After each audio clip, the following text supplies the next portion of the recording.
to the cloud. Okay, thank you. Okay. Okay. So, good morning and welcome everyone. This is the second part to onboarding, which really speaks to the independent contractor. If you missed our first one training, it was really focused on our employee that we call the W-2 employee. That's really on your payroll. And today's is going to talk about the employee that is your independent contracted employee. Before we get started, there are a few housekeeping items. We ask that you do stay on mute during the presentation. The presenter may ask you to unmute during interactive sessions or ask you to use the chat session. We will have the monitor, which is AJ, monitor the chat box throughout the presentation in the event questions do come up during our during the time that we're presenting. Q&A will be included at the end of this session. So let's go to the next slide and start with introductions. Again, thank you for joining us. This is probably it's scheduled for a 2-hour session. We want to make sure we designate that time for you and answer any questions that you might have as we go through this. It's designed to teach the best practice for administrative requirements for onboarding a 1099 contracted employee. Today's trainers, we'll just introduce ourselves. I know we know each other, but we'll go ahead and go through that introduction. So I'm Elizabeth, and I am an HR consultant for TLE. Laurie? I'm Laurie Ricci, and I'm an accounting consultant for TLE. I am a contracted employee, which is appropriate to state at this training. Very good. AJ? Hi, my name is AJ Tapto, and I am a training coordinator with TLE, and I will be today's moderator. Thank you. Thank you. So let's take a look at the agenda today. We are going to really be focusing on the onboarding paperwork is the key to make sure that we're doing the right thing with compliance legally, and also the right thing for our new onboarded contracted employee. We'll go through a welcome, which we did a welcome. We'll go through an introduction, which we'll continue here in a moment.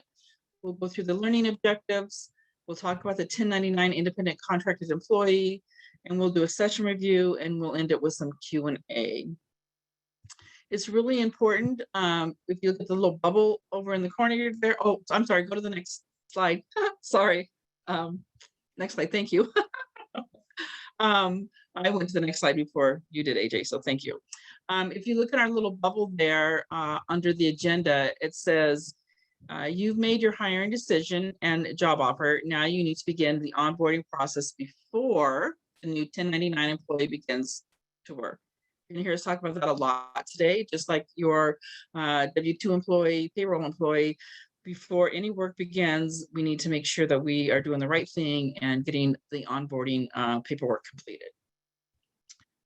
To get started, we are going to ask our group here to go ahead and take about 4 minutes, write your name, organization, or how you're affiliated with our organization down, and share with us and what you hope to get out of today's learning. It's going to be really important that we are fulfilling your learning needs today. If I could get the group that's on the computer to go ahead and put it into the chat box, that would be great. If you can do that, Verna, that would be great to put it into the chat box. If not, if you need to write it down, we will capture it here in a minute. So name, your role, and what do you hope to get out of the end of this session?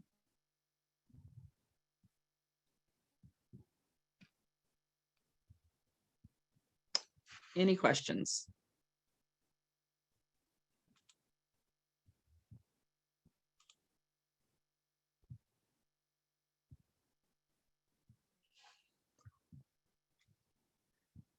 So name, your role with the organization, and what you hope to get out of today's session. And if you could put it in the chat, please.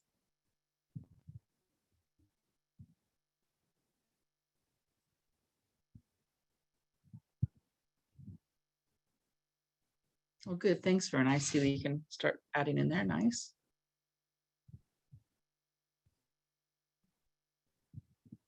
Thanks, Stephanie.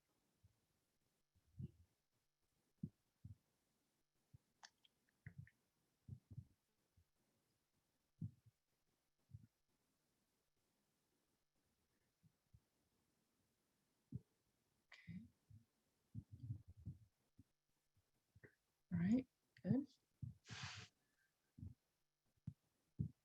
AJ, are you the Tolani Lake person? Okay. Just checking.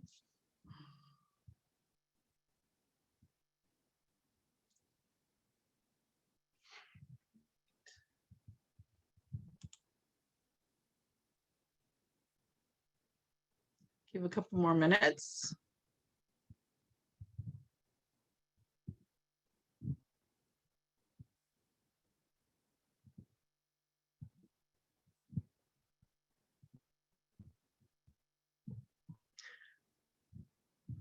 Okay, we will come back to the questions at the end of the session to see that we can answer those questions for you. So some of the key ones are how to identify to bring someone on as a contractor versus an employee.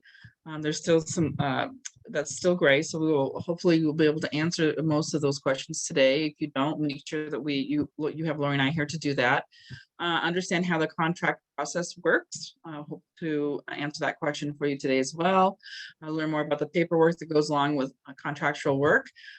We hope to share more about that today. And the exciting news is it's a lot easier than the W-2 employee, to be quite honest. It's just a little bit more technical, but it's a lot less paperwork and easier to manage once we make that distinction. All right, so can we go to the next slide, please?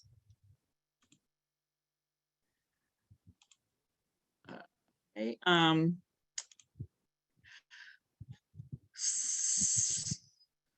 so let's talk about what our learning objectives are today. So back up a minute. I will let you guys introduce yourselves now and tell me what you want to learn. Since we have a small group, let's do that so we can get it verbally, not just what I read. So AJ, you were or Verna, you were the first one in the queue. What is it that you hope to get out of today? So you can verbalize it to us. Well, good morning, everyone. I'm glad to be here. Good morning. Yeah, just to, I guess, fine tune my knowledge about the 1099 process as well as the contractual work for contractors or consultants. I have a little background, but not so much to what you guys have shared thus far. So more information to help me develop myself and understand you. Great, thank you. AJ? Good morning. Good morning. So for me, I would like to further understand how the contractor process works. And I believe more so with the paperwork and determining, I guess, the difference between like what a scope of work is and I guess the contract process and everything. Yeah. We may be touching on that. We may need to circle back with more depth, but we will be touching on that for sure. Who's next on the list there? I don't have my chat up anymore. Stephanie. Put your name up there. Hi, this is Stephanie. I really want to drill down into the differences between an employee and a contractor, how you identify those two, but also when we contract for services, what services require a full contract for services and which services would require just, purchasing like through a debit system or something. And doesn't require a full contract for services. So there's the sort of things I'd like to know so we can operate more efficiently. Thank you. Okay, well, good questions. And Alita, is there anything you're hoping to get out of today? Hi, Elisa Johnson here. I was wondering how, I know being a program coordinator, I'm supposed to help with the grantees develop their budget. And I want to, I guess, understand how to determine whether people being hired on are going to be employees or contractors early on. Okay. Great. Does anybody else want to add anything to that? Did I miss anybody? Okay, well, thank you for that. We hope to address most of this, and it is a small, intimate group. So while we do have a scripted training session here, we want to make sure we get through it so we get the training points across. And then at the end, if we need to like have more open conversation about some of this detail, I'm happy to give you my time, and we can take it off of training recording and really go and do some more deep dives if we don't have the answers for you. Are you okay with that, Lori? Yeah, that's totally fine. Okay, great. All right, so can we go to the next there we go, our learning objectives today. And so what our goal is still about growing our people, and so today's session is really about training and education, and we all learn. I think I was talking to AJ this morning when we were talking about something about the Zoom link not working again, right? When she had to resend it out. And one of the things I just recently read, that experience really is, experience comes before the lesson. Sometimes when you say I'm experiencing something, sometimes you have the experience and then the lesson comes. So I'm trying to figure out what our lesson with Zoom is, but we'll figure that piece out. But our goal here is the lessons by at the end of today's session is we're hoping that you will learn what a 1099 employee is, which that's a thread here, why 1099 designation is important, common types of 1099 employees. So hopefully that gives you a better idea of like when you should bring on an employee as a 1099 employee versus a W-2 employee, how to properly fill out a W-9 for your 1099 employee, and common mistakes that companies make for 1099. So again, that's our goal, is to teach some best practices for onboarding that 1099 employee. There's going to be, it is simple, but there are a lot of questions. And as those of you who were able to attend the last session, even though we have all these guidelines, there's still going to be some outliers that could change whether that makes them an employee or a 1099. And so my goal, Lori's goal, is to make sure that we give you the basic foundations and making the best decision that will keep us in compliance. So doing the right thing, but also doing the right thing for that employee and making sure you're not, we're doing the right tax liability are being taken into account. We felt that this might be a bigger group, and we wanted to make sure that we gave people time to kind of think through what we're going to be talking about today. We are honoring a 5-minute break. If you guys would like to take that now, just to refresh your coffee, your tea, your breakfast, restroom, smoke, whatever you do. If you would like to take a 5-minute break now, we would like to honor that. Are you guys wanting to do that, or do you want to carry on?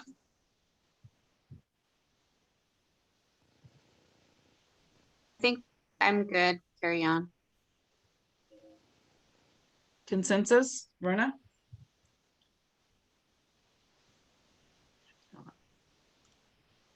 Are you good to carry on, Lori, and we'll slide it in somewhere else? Yeah, that's fine. Okay. All right. I'm good too. Okay. Sorry. No worries. Can we go to the next slide, please?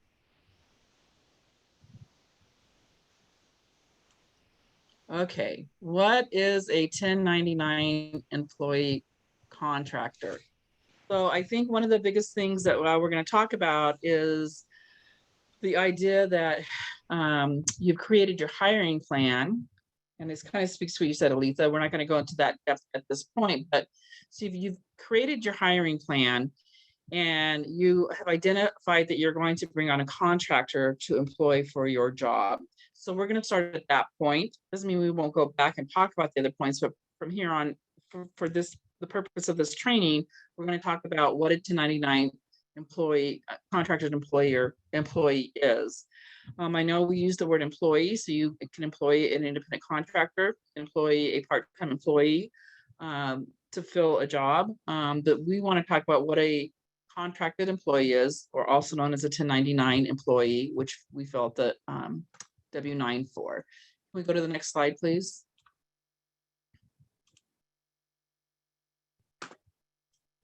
Should run together. Okay. So what is a 1099 employee? A 1099 employee is a contractor that does not fall under the same classification and guidelines as a W-2 or a W-4 employee. Does anybody know the difference when I say W-2 employee or W-4 employee? Does anyone know what I'm referring to there? Does anyone want to share?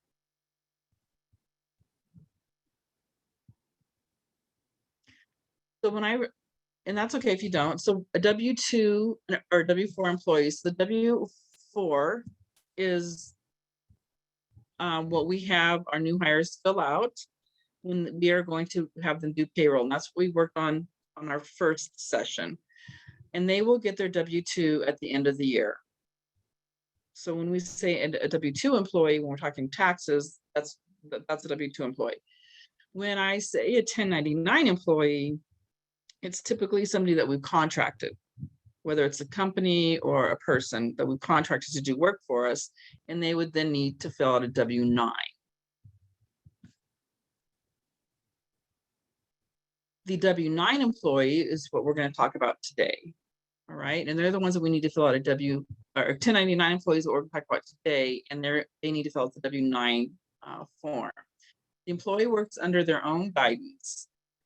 Some things that might help you better identify that 1099 employee is they create their own schedule.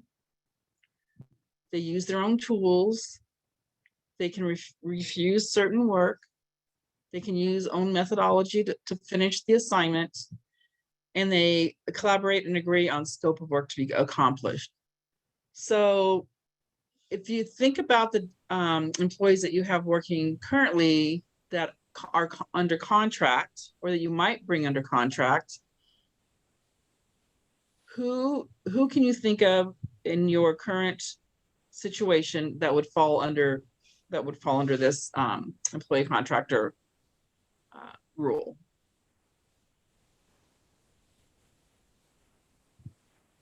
Somebody that creates their own schedule, uses their own tools, can refuse certain work, uses own methodology to finish assignment, and collaborates and agrees on scope of work to accomplish. For some of my grants, I have 2 of them. We had a welder who came in, and we created a contract for him to complete his work. And then we also have a hoop house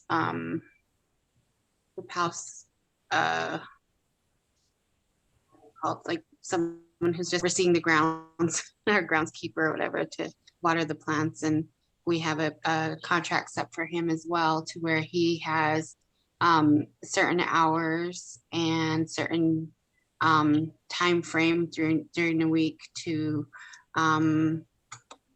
upkeep the grounds. Those are really good examples. Now let me ask this, because pay also comes up during this time, right? So who determines their pay? I think for my particular grants, they are the grantees that have determined what their pay will be. And that's right. So the contractor that you're contracting with, and I'm just going to sidebar for a minute, the contractor and the employer, they negotiate that pay. And so if I have my grant for my farm, and I know how much I can pay for a welder, and I know how much I can pay for a garden keeper, and I know how much I can pay for whatever those roles are, if I've established that, then, and my welder comes in and we talk about, this is what I can afford to pay, this is what I need, and they agree to that contract, you're good. Sometimes people think you have to pay different pay than what you have in front of you. But if there's an agreement, you have an agreement. But they can also say no and come back and negotiate, as can the employer. So we can talk about that more, but those are really good examples with your welder and your hoop house garden keeper. The only thing with the garden keeper, and you might want to help me here, Lori, the only thing with the garden keeper that I heard is that he has a set schedule. Did he set his schedule or did you set his schedule? He has to work 3 days a week and 2 hours a day. So he sets his schedule from there. Sounds like a contractor to me, just based on that, Lori. Yes, that is a qualified contractor. Those are great examples. Thanks, Alita. We'll get more into that here in just a second. Can we go to the next screen?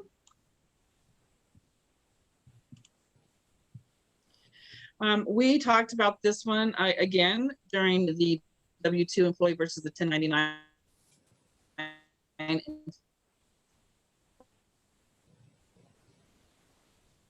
About this again.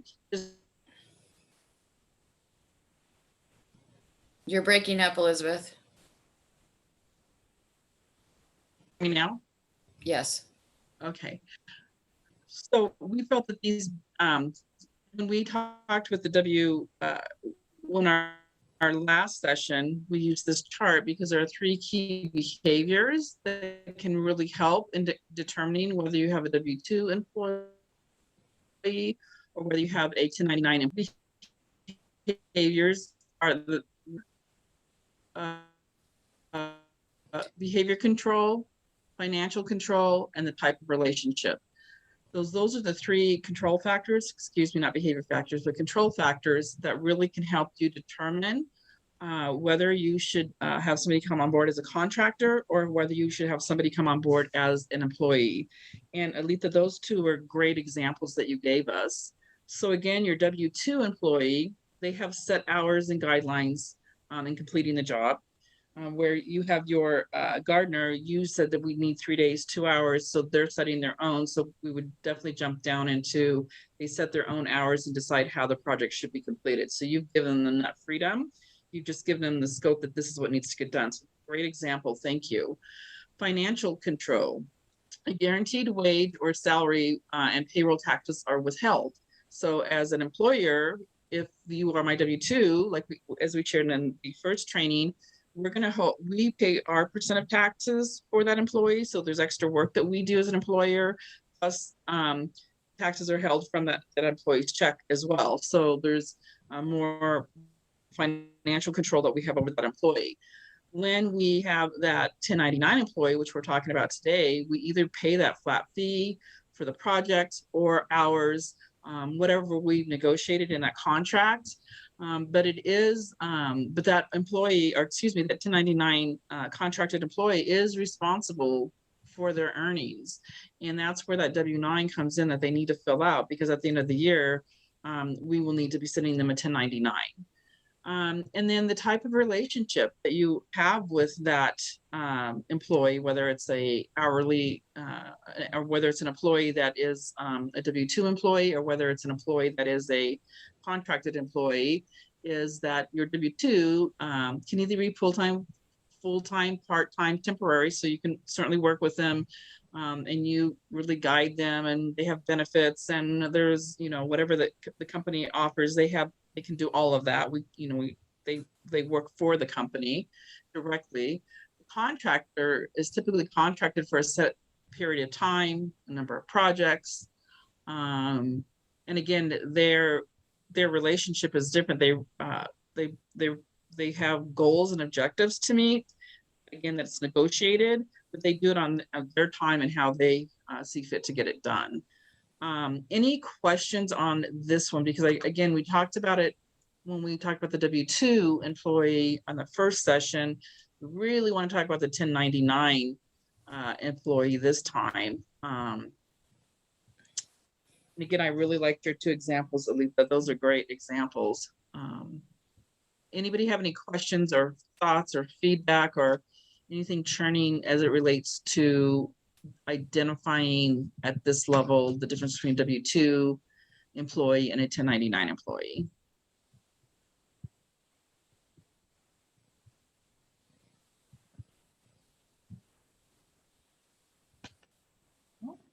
Okay, next slide.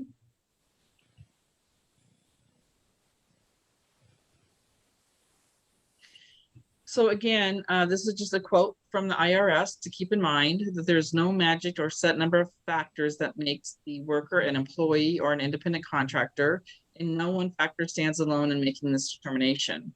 Also, factors that are relevant in one situation may not be relevant in another. So for example, I'm going to use the Hoop House garden keeper, works 3 days a week, 2 hours a day.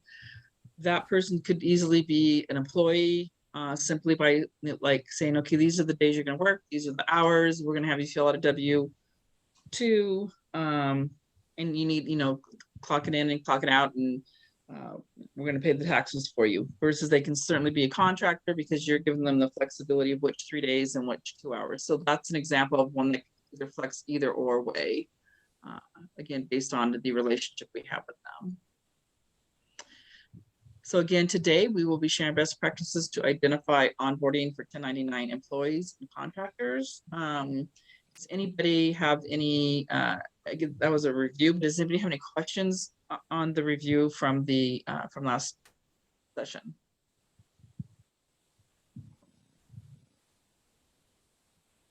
Wow, it's quiet today. I know.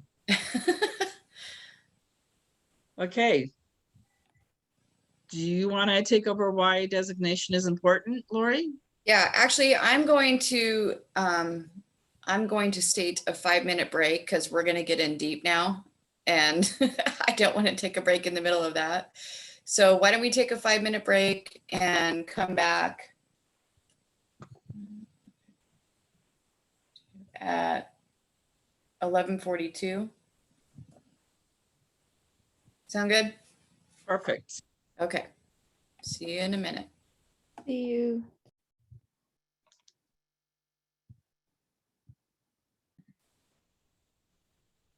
Okay, Laurie. All right. The why 1099 designation is important. Go to the next slide.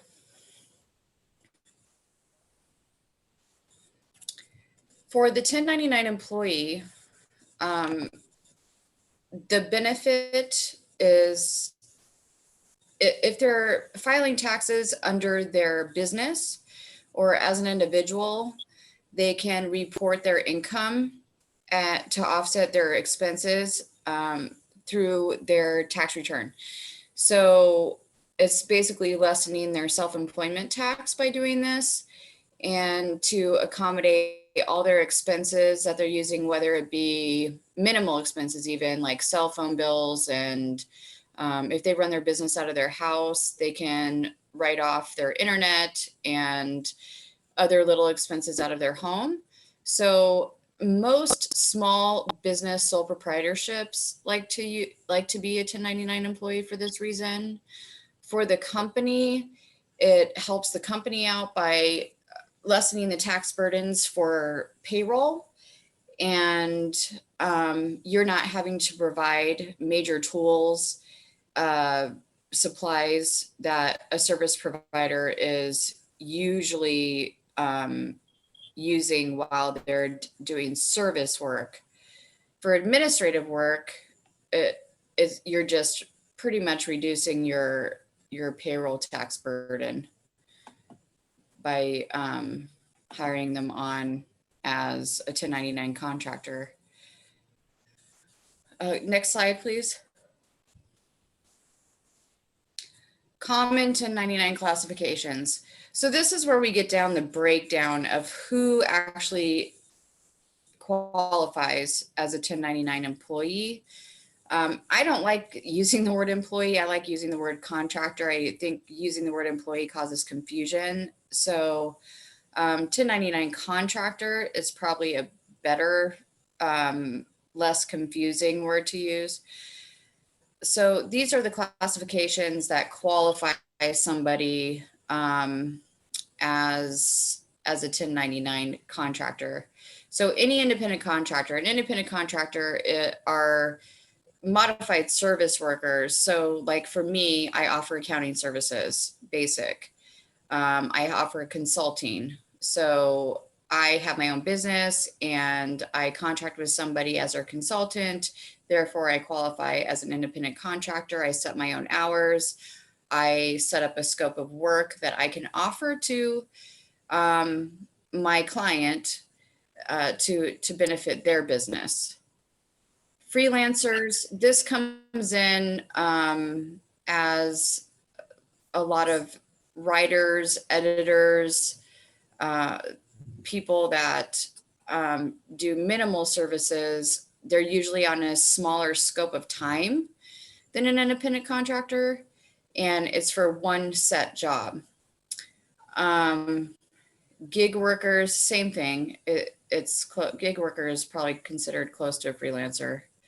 A plumber, electrician, heavy machine operator, those are service providers. They have a trade, and so they qualify because usually plumbers and electricians, they have their own licensing.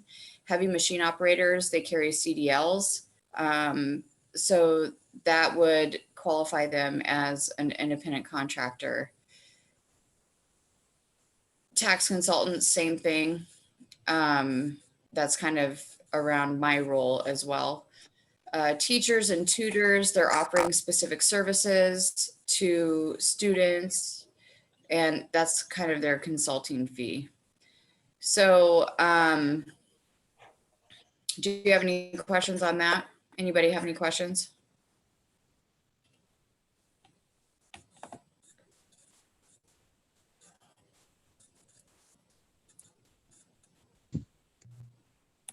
Okay, next slide.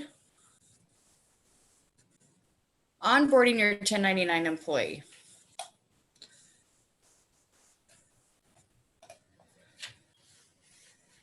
So here are the onboarding steps for a 1099 contracted employee. First, you want to clearly identify they are a 1099 or contracted employee and not a W-4 employee, which we just explained the classifications. You typically would have a signed contract that states the work that they're going to be providing for your company, and that the contractor is responsible for their own tax liabilities. Any contract for a 1099 contractor or contracted employee should always state, there should be a clause on that contract that states that they understand that they are responsible for their own tax liabilities. Get a copy of proper information for a contracted position or a signed liabilities waiver release form. So typically if someone's offering you like hard labor services, any heavy equipment operators, if they're going to be driving either equipment that you've rented or equipment that they have, and anyone that works hard labor services, whether, as stated before, a plumber, a gardener, anyone in that kind of position, you would want to retain, if they have their own company, you would want to retain a certificate of liability from them if they are insured. If not, then you want to get an insurance waiver release form signed. So you're protecting your company. If they get hurt on the job, they're stating that they're not going to hold your business responsible for that injury or any medical bills. Or if they lose a tool or if something happens to a tool that they own, that your company is not going to be responsible for replacing that tool. So that's what that insurance waiver release form is. Then you would have them complete a W-9. After you have them complete a W-9, they're ready to roll, ready to hit the ground running. You would enter whoever is handling your bookkeeping or payroll would onboard that information into the accounting software. And then after they are posted into the system, that contractor can begin work on the ground. We know at that point that the insurance waiver or the insurance liability form has been received, the W-9 has been received, and they're ready to get paid and abide by the scope of work in the signed contract. At the end of the year in January, 1099 NEC, which is a new form that the IRS has come up with as of 2020, those would be sent to the independent contractors at that point, the January following the previous tax year, kind of like a W-2 would be. Any questions on this?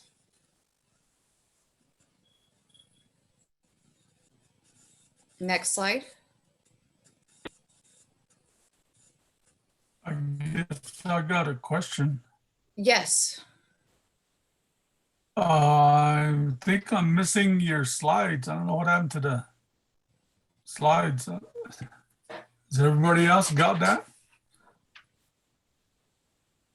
I can see the slides.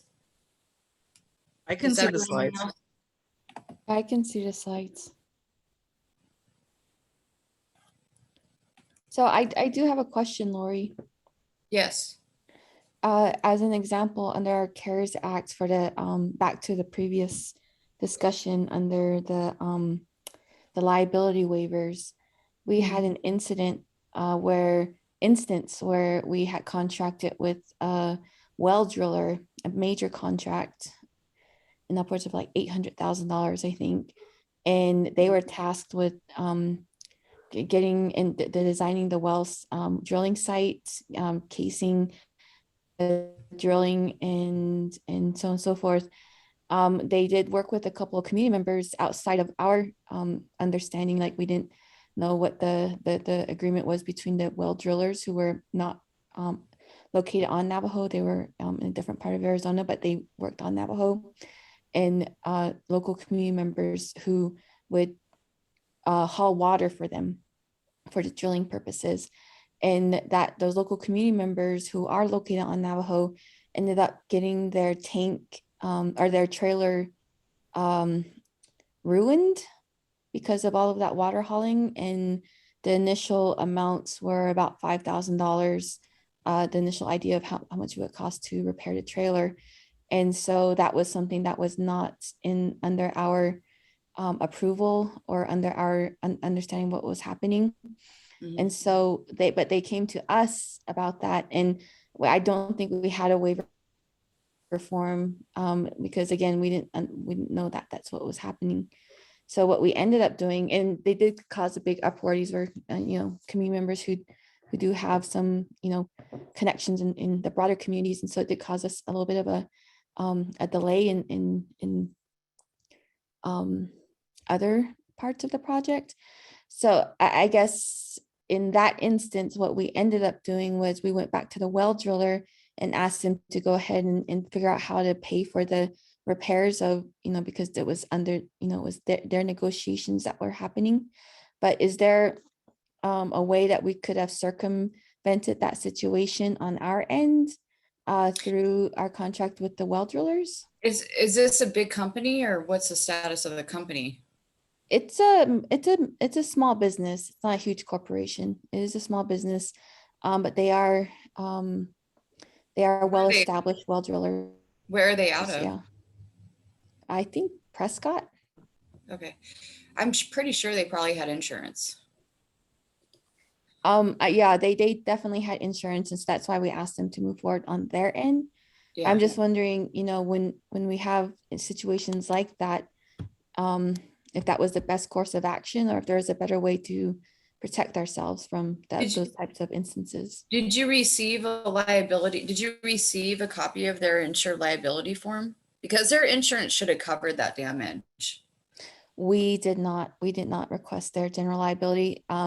We just have in their contract that they are certifying that they have the proper insurances, certifications, and liabilities to cover the work that they're doing. But is that something that we should be gathering every time we enter into an agreement? Okay. Especially for any hard labor workers and any service members that are going to be out there on the farms working, especially doing that kind of work, hauling, and, you know, anything can happen. And anything can happen, not just by, you know, injury. It could be weather related. Like if they've left equipment out there and weather happened, and there was damage, say there was hail damage to their vehicle because they left it on the property or whatever, their insurance should have covered that. So if you had proof of insurance before they actually accepted the work and before you started them hitting the ground to start the work, then you could have gone back to that and said, you've provided us your certificate of liability, you know, but we are requiring you to file a claim through this. That's why you get all that documentation ahead of time. Okay. Does that answer Couldn't your they question? be considered? Could they be considered as a subcontractor under that contractor? Yeah, so that could have worked that way too. I mean, if the well drillers hired somebody else to do the hauling, then they would be a subcontractor and they would have been working under the contractor's insurance, not their own. Does that make sense? Yeah. Yep, that makes perfect sense. Thank you. Okay. All right. So here is the logistics to fill out a W-9. W-9 forms are very simple and pretty easy to go through here. I'm going to spend about 5 minutes covering this. So I'm hoping you guys have a W-9 in front of you. If not, you can always pull a W-9 off of irs.gov and make sure that that W-9 is dated your current tax year date. Sometimes they change some verbiage on the instructions year to year. So that's why I like to have a current year W-9. The form always looks the same, but the way they write some of the tax liability rules on those instructions sometimes changes. So I just like to have current W-9s. And another thing for W-9s, when a tax year is beginning to end in December, if you have independent contractors that are continuing on into the next tax year, I would always require a new W-9 to be filed with the company every January, because for many reasons, but the main reason is sometimes people change their addresses, and the address on this W-9 is where a 1099 is going to be mailed. That is how this is posted into an accounting system. And so I like to revamp every year. Just once I do my 1099s, I mail out a new W-9 to each one of those contractors that I know are continuing, so they can fill out a new one. So we have updated information just in case there are any changes. Some people respond back, oh, we have no changes. That's fine. But on the bottom of the current W-9 form, if they refuse to send you another one with updated information because there is no change, I always write on the bottom of that original W-9, no change, requested documentation, January, blah, blah, blah, whatever year. So you are constantly keeping notes on, you've had communication, there's been no change, and that's notated in the contractor's file. So that's just a little side note on that. But back to filling out the form.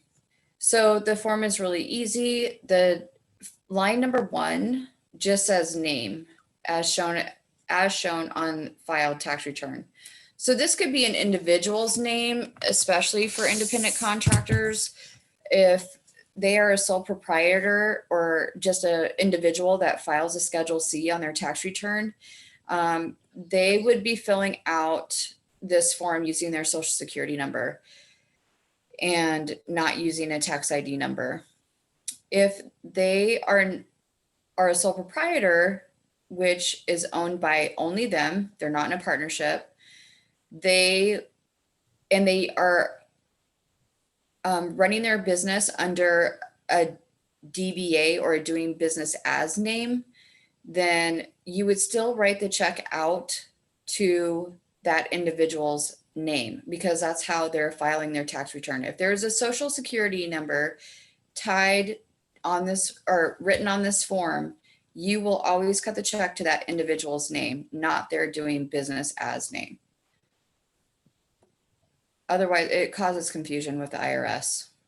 And sometimes they return, they'll send you a notice stating, we don't have this name on file. And then you have to resubmit a due 1099 with that individual's name. So that's lines 1 and 2. 2 also, if there is a tax ID number involved or an employer identification number, that's where they would write their business name only.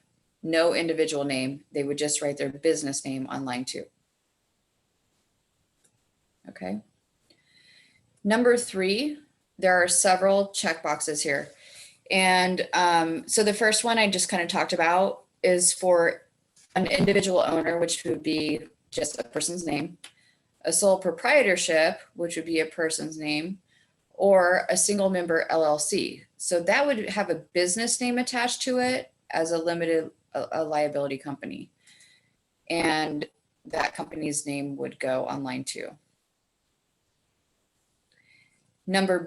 So these checkboxes also describe to the IRS, and when we send their 1099, it will describe how they file their tax return. So these companies have a choice when they first sign up to get a tax ID number, if they want to file their taxes as a C corporation, an S corporation, if it's a partnership, or if they're getting paid through a trust and estate, which in your business case, it's never going to be a trust and estate, or a limited liability company that has more than one member. So A is a single member LLC and F is a limited liability company that has more than one member on it. The exemption box, number 4, I have in all my 19 years of being in the accounting world, I have never seen this box filled out. So I wouldn't know why anyone in your business, there would be no qualification for you to see this either. Number 5 is a current address. You want to make sure this is a mailing address, not a physical address. Again, this is where the 1099 is going to get mailed to. Line 6 is continuing with that address form. Line 7 is asking for account numbers. Again, you're never going to have to ask for those questions. The list account numbers, that's basically used for the trust/estate checkbox. So it wouldn't apply.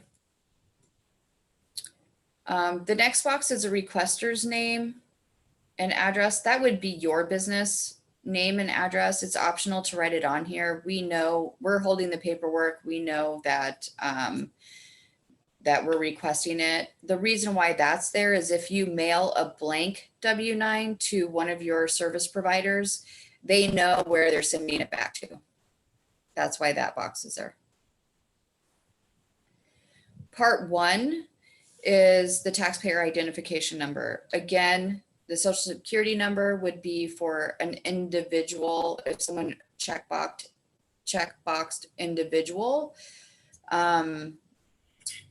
or sole proprietor, their social security number would go there. And if it's any other business type, you would expect a employer identification number.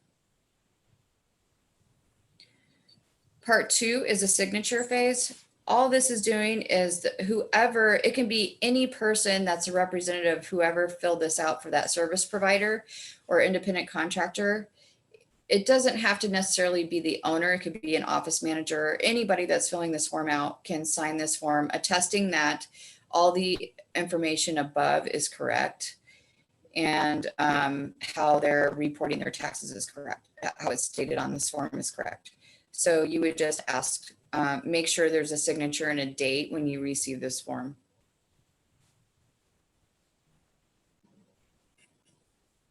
And that's it. Any questions on the form?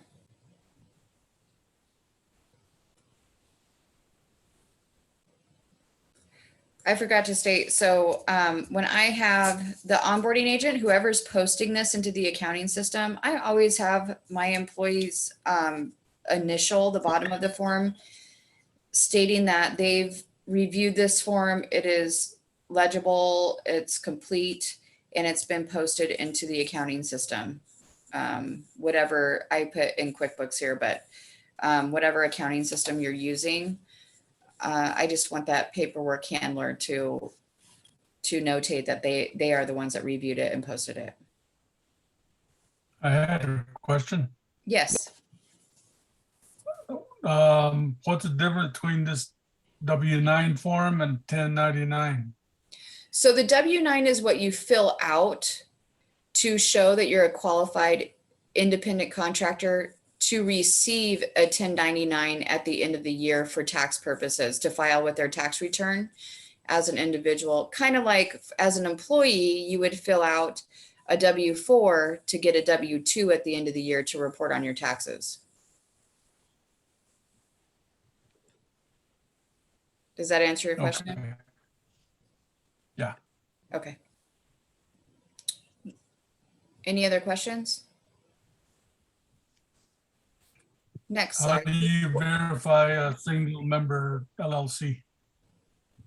How do you verify? Yeah, between that and the partnership. Yeah, LLC. so that will be if it's a single owned LLC, you'll have one worker. You'll have one person providing services for you. If it's a if there's more than one person in an LLC, it'll actually show that on their you'll be able to tell in the documentation when you receive your insurance forms or your insurance waivers, you'll be able to tell if it's a single member or not. And feel free to ask, is there more than one member in your LLC? They'll know.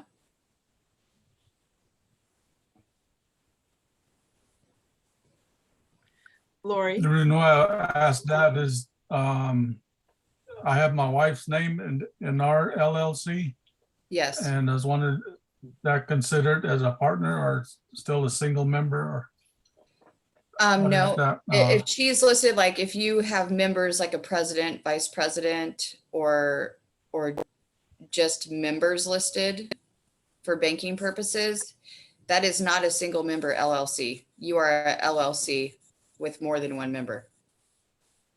So if you were filling Okay. out this form, you would actually check the box underneath individual / sole proprietor. You would check the second limited liability company box. And then you would just enter your tax classification. I'm assuming you're a C Corp. You file a Schedule C. I think so. Yeah. So then you would just put C on that little line next to that limited liability company checkbox to the right of it.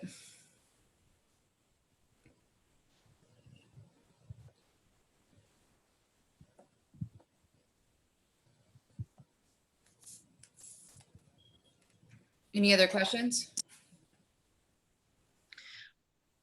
Yeah, what's the importance of and legalities of record keeping? So yes, this is still a record keeping, just like an employee is the same for W-9. Because we file federal tax forms at the end of every year. When you send everyone a 1099, as an accountant, I also have to send a report to the IRS that lists the total amount of independent contractors that we've paid, the total amount, gross amount that has been paid out in full at the end of the year to all these contractors, and copies of each individual 1099 gets sent to the IRS. So this is a legal document. And if you ever get audited, if the company ever gets audited by the IRS for record keeping, they will fine you. You will get a large fine for not having records on file properly. And I think the minimum fine you can get is $10,000 for record keeping fine.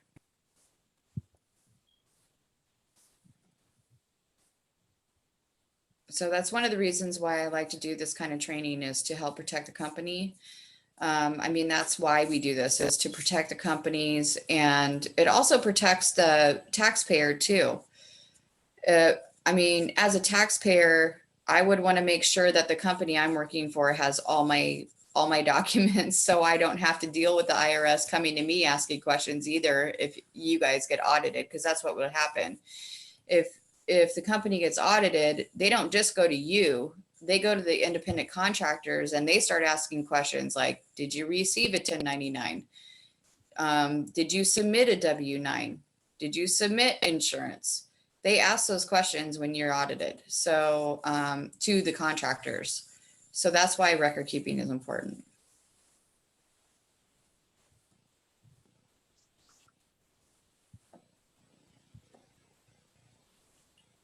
Thank you. Mm-hmm. Next slide. Okay, so now we're going to talk about I got the a common. question. Oh yes, go ahead.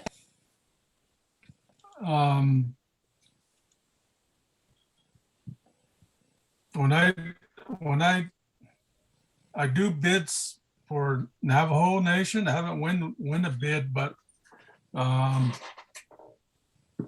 would, if I ever win a bid with them, would I have to go through this? Would have gone through this process? Yeah, then Is what you're talking about? Yes, I've done a lot of, I work for companies that do a lot of business with Navajo Nation through many aspects, mostly through Indian Health Services. And all those companies, most of the companies, if they're larger, they're really good about asking for W-9s and DUNS numbers and SAMS numbers to pay you before they even let you start working. That's one of their first requests. Once they accept your bid, you'll go through this process of retaining all these, those legal numbers to do work for them on the Navajo Nation, if it is for a larger company. Okay. If you need help with that, Gary, if you ever get a bid, let me know. I've done that a lot. Yeah, I put my bids in sometime, but some other companies always win it. Yeah, let me know if you need further help on that. Okay. Okay. All right. So the biggest common mistakes that happen with independent contractors is, everyone's in a rush to get work done. And so they never really get a written agreement, a contract written between an independent contractor and the hiring company. So this is probably the most protective part of getting an independent contractor, is having a written agreement instead of a handshake deal. I would highly suggest to cover yourself for many reasons, financially, tax purposes, and communication, to make sure everyone's on the same page. The independent contractor knows the scope of work, and that's been approved by the hiring company. So you want to make sure everyone's on the same page. There's a lot of fallouts that can happen without this contract, without a written agreement. There's a lot of fallouts because independent contractor work has so many gray areas. And so a written agreement always covers the gray areas with independent contractor work. So I highly stress that. The second common mistake is the hiring company exercises or tries to exercise too much control over the independent contractors, such as they start telling these workers, hey, I need you here at these specific times on these specific days. With an independent contractor, legally, you can't do that. The independent contractor has to say, hey, I'm available to do this work for you on Tuesday, Thursday, Friday, at this time to this time. If that doesn't work, then you're going to have to negotiate with somebody else. If you start pushing timeframes and forcing pay changes, that is too much control, and you actually do not have the right to do that with an independent contractor. That's why there should always be a written agreement as well. The written agreement is the basis of the whole start of the relationship. I have a question about that. Yes. So a lot, some of our independent contractors are also workshop presenters, and there is an expectation to, collaborate on dates of services provided. Mhm. So is that kind of one of those gray areas? Well, it's like me sitting here today with you, right? We've had a scheduled time. It's what worked for everybody. I think the time for workshops, that's a negotiable thing, because they do know that in the scope of work, they are providing a workshop, right? That is stated in this agreement. And so of course there's going to be scheduling around to do that. That's one thing. But when, like for you to tell me, hey, I need you in front of your computer Monday through Friday from 8 to 5, that's not a part of the scope of work. And so that's where I'm talking about dictating the schedule.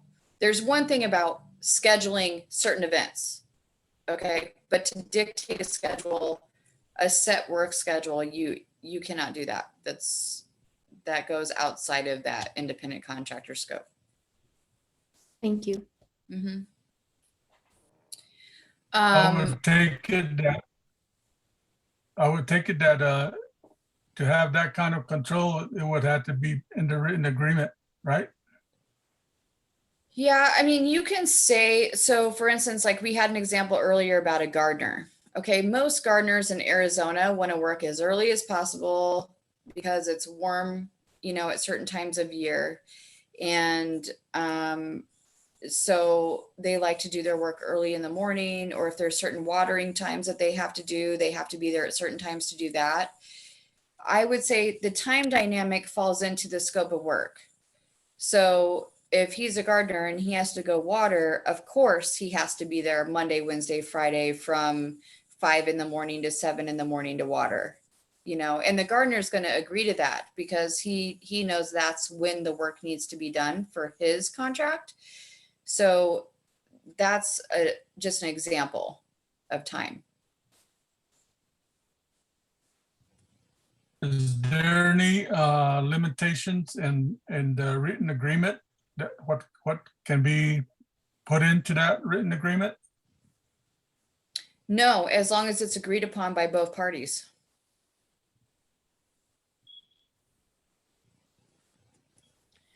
And as long as it's not, there's just the gray area, because there's no like set black and white, what is and isn't. It is still kind of gray. The real key here is that you don't want to hire a contractor that you are treating like a paid employee that is so structured and there's so many constraints on what you're giving them, what to do, that they actually are a paid employee for you. So you have to be really careful. If you ever, there are guidelines, and there's actually, I don't remember what form it is, SS8 something with the IRS, that they will, if you want to, like, if it's that controlled, if you need to find out if you're confused about a contractor versus a employee, that they can help you define that. But Gary, I think the key here is that agreement is important, but it's also making sure that that contractor is feeling like that they're being treated like a contractor and we're not treating them like an employee. So we have to be careful with that for tax purposes, and also for managing their ability to contract for you. Okay, you think it's a good practice to talk with your contractor what you guys are gonna agree to before writing up the agreement? 100%. Yeah, there should always be like a pre-interview to before you write up something. Otherwise, you're going to be rewriting it like 5 times. So I always like to do kind of a pre-interview and talk to them, you know, first of all, to make sure, is this the person for you to hire? Is this the person you want to work with for your job? And then after that, after you said, oh, I like this guy or this lady, I want to bring her on, then you start talking about the scope of work. Are they willing to take on the scope of work? You know, when are they available to do it, and what's the rate? I mean, all those things should be discussed prior to writing an offer or writing an agreement. And then, you know, all the details will fall into place once that first conversation's had or second conversation's had.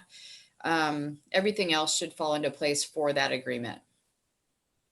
And if I can just add to that, Okay, so don't necessarily need a lawyer to help you write No, this thing. no, not at all. No, these are, yeah, no, you're the business owner. So you are the only one that knows the work that you want done.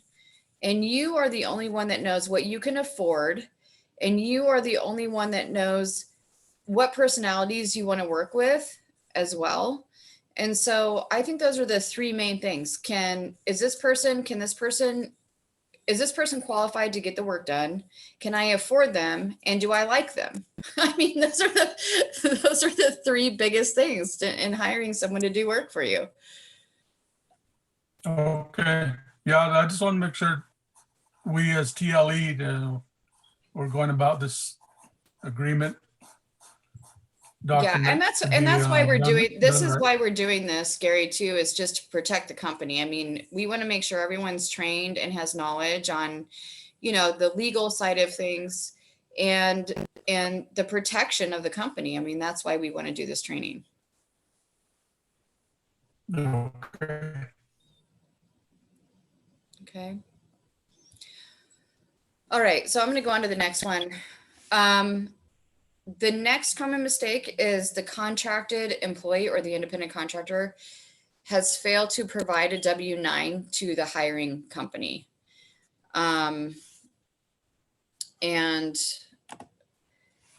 Or the employer has failed to file a 1099 at the end of the year.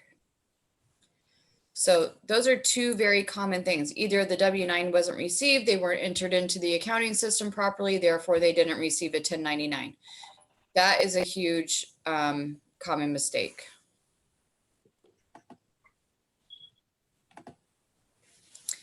The next one is the contractor not having proper insurance coverage based on whatever profession, or has not completed or signed or provided any liability waiver form, or has given a certificate of liability to the hiring company.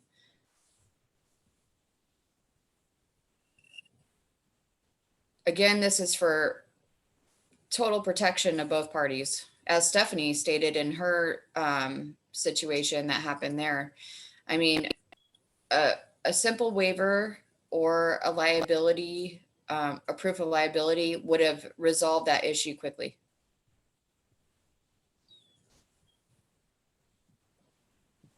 Any questions on this slide? Is that form a part of papers from IRS or where? No, but I gave, I've been working with Stephanie and the admin group, and I did give them a legal liability waiver release form to have for future purposes. So they can have any onboarding independent contractors sign it now if they do not have proof of coverage. So they have the tools now to use for that. Okay. Mm-hmm. Good. Yeah. Okay, next slide.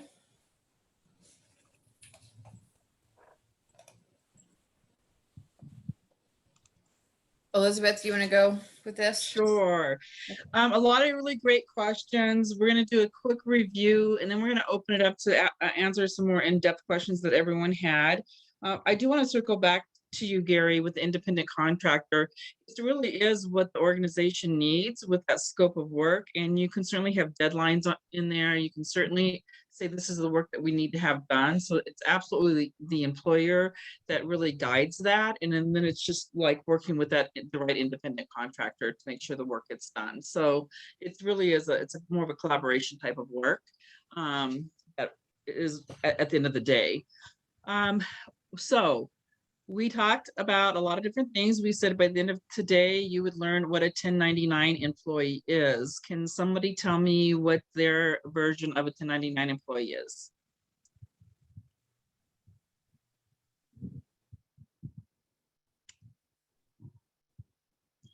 Miss Stephanie, can you tell us what that is? A 1099 employee is an independent contractor who contracts with the company for services provided and typically has their own ability to have their own tools or their own, to work independently of the organization. Perfect. Thank you so much. Why is it important to designate a 1099 contractor? Lori, I'm going to just ask you to answer that question. Why is it important? Yes. Well, the most important thing is to make sure you're within the legality of paying somebody. And that person is reporting their taxes properly, or we are reporting our taxes properly if they qualify as an employee, a regular employee. So that's number one. Thank you. Who wants to say, what are some common types of 1099 employees?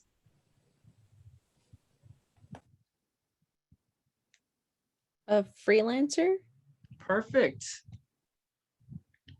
You have a couple more there for me, AJ? a plumber, an electrician, a tax consultant. Perfect. Thank you. And then, Alita brought up earlier the welder and the garden keeper, which are very relevant and perfect examples. So are there any questions on how to properly fill out a W-9 for the 1099 employee? I think of all the paperwork that we do to onboard anyone, that is probably the easiest paperwork to fill out.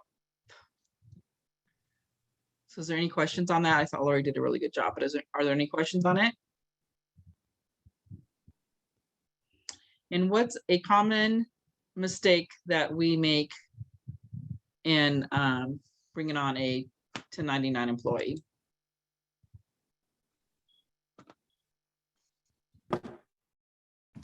Our most common mistake is not securing that general liability documentation or securing a waiver form. So that's something that we need to strengthen in our organization. And I will say that TLE has a really good document, and I know Lori looked at it too yesterday, but a really good document to use for bringing on. There's a lot of verbiage on it, it's 4 pages, but it looks like it's a really good document to bring on that independent contractor once you've made all of the had all of that communication and determine what that scope of work is. So the tools are there. We just need to consistently use them and make sure that the biggest thing I'm going to say that my takeaway is there's a lot of things we're learning, a lot of things we're doing. Number one is making sure we're identifying the employee, what employee it is. Is it an independent contractor or is it a payroll, a W-2 employee? Number two, before they even start working, is making sure we get them in the system because it's the right thing to do to pay that employee, and also make sure that we get all the paperwork done the first time so we're not chasing it, right? So we can spend all our time and money taking care of the community. So those are the 2 big things. And then as things come up, I'm here, Lori's here to answer any questions. I know that I still feel that there's a big challenge out there as it relates to still identifying the difference between a 1099 contractor and a W-2 employee. We still want to work through that, but there are still a lot of gray areas in that.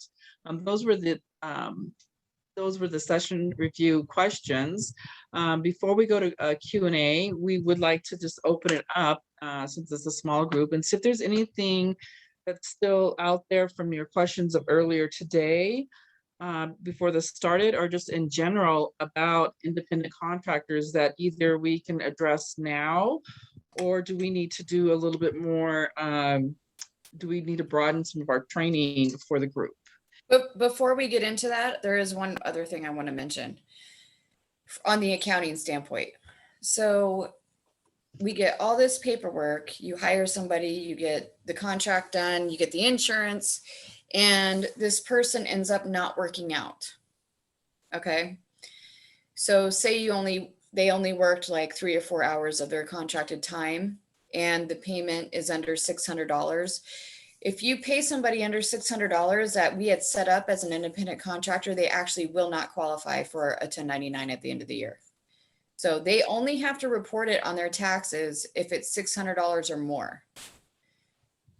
So if you know you had a short-term relationship with somebody, don't be shocked when they don't show up in your 1099 pile. It's because they don't qualify. And your accounting system tracks that if they're entered in properly. That's why it's key to post them properly so they're flagged to track the 1099 payments. Because at year end, your accountant or whoever is processing your 1099s, they're going to run a report, and the report is going to show who qualifies and who doesn't. So Stephanie, that's geared towards you more, but just so you know, if you have a short-term relationship with somebody, you pay them under $600, they're not going to qualify. Good to know. Okay. Okay. Move on. Move forward.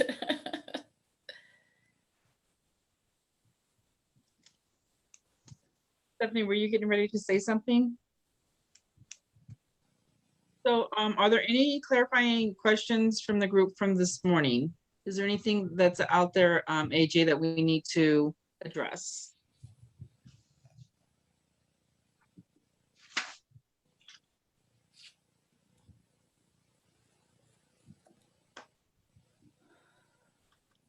I don't believe so. Do you want me to go through everyone's question, or I feel like it was? Yeah, go ahead. We had a small group. Yeah. Okay. I had one. I had one kind of from my standpoint, things that I usually wonder and question about. Sometime when you get into the work and you find some small details that is like your design or drawings don't have how you supposed to put it, how the customer wants the project put together, and try calling the company that you're working for about it, but it takes a while for that problem to be taken care of. How's the best way to deal with some kind of problem like that? So Go ahead. yeah, can you give me a specific situation?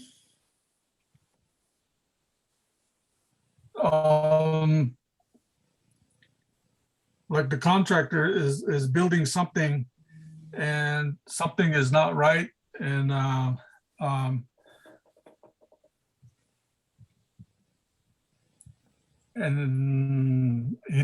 contractor don't want to put it together wrong. Mhm. And he tried to talk to the company that he contracted with, but it takes a while for the answer to come back. In the meantime, the contractor's kind of stuck and can't move forward. Because because you're subbing out work, right? You're subbing it out to somebody else. No, like something peculiar about your project that you're working on, and something's missed in the process of when it actually putting the nuts and bolts together. Mhm. And I mean, I always, so in Yes, in your contract agreement with people, there should be some kind of like conflict resolution clause. So if, you know, if at any time you need to back out of something, you can protect yourself to back out of it or come to a resolution. But Is that what you're looking for, Gary? yeah. yeah. So, I mean, Okay. when you write your agreement, have, you know, a conflict resolution clause. I mean, for instance, in my agreement, with my clients, I have a clause that basically says, hey, if you're not happy with my work for any reason, you have 10 days to let me know so I can get you all your information back, with no costs or whatever. But more on a customer service level, you know, I'm hoping within that 10 days, if somebody isn't happy, that we can resolve our issue. And we can work on conflict resolution that way. You know, there's a lot of employers that really don't have, I don't know if they don't think they can complain directly, but or they feel like they don't have that much control over those situations with independent contractors, but they feel like they can't talk to them to do resolution or conflict resolution. Instead, they just fire them and move on to somebody else. So that's your choice. You either choose conflict resolution or you let them go and you choose somebody that you hope would be stronger to get your services done.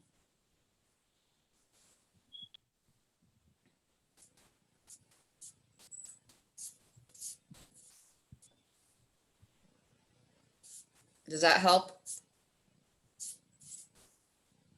Yeah. Okay. Like for us, we started getting into the construction side of things, water line constructions and drilling, and that does require a lot of nuts and bolts, as Gary indicated. And some of our more professional partners, you know, they go through a long period of planning processes and they try to secure planning grants in order to really really like get to each individual fitting that is needed to create a water line extension. And it can get very technical and detailed. A lot of times we don't have that opportunity to get into that level of detail. And so we generally budget based on previous work and kind of get as close as into the ballpark. And then so we will subcontract to our once we actually get the funding, we'll subcontract to a firm or a construction company, and it won't always, you know, it won't always like be exactly per the design. And so that's where we enter into, you know, discussions and conversations, and they can get very extensive if we didn't plan it out well from the beginning. But we always want to work with, we always intend to work with people that, you know, will provide us the best services possible. And so we do try to negotiate and work through some of those issues that were brought up because of, you know, the planning wasn't as strong. And we've never come, I think maybe once we've come into a situation where we could not resolve our differences. And so we did go and execute the clauses of termination of that agreement, just because of the negotiations weren't able to be resolved. But otherwise, we do try to talk through with the subcontractors, and they talk through things with us to reach you know, some sort of an agreement to resolve any issues that come up. Mm-hmm. Well, I feel like conflict resolution is a time saver, honestly, because if you can resolve your issue with somebody that has been doing the work, that has the information already, it saves a heck of a lot of time than starting over, right? And having to go through designs again and planning and all that with somebody new. Absolutely. Yeah, building relationships is so important. Yeah. And the only thing, I'm just going to just pipe in for a quick second here.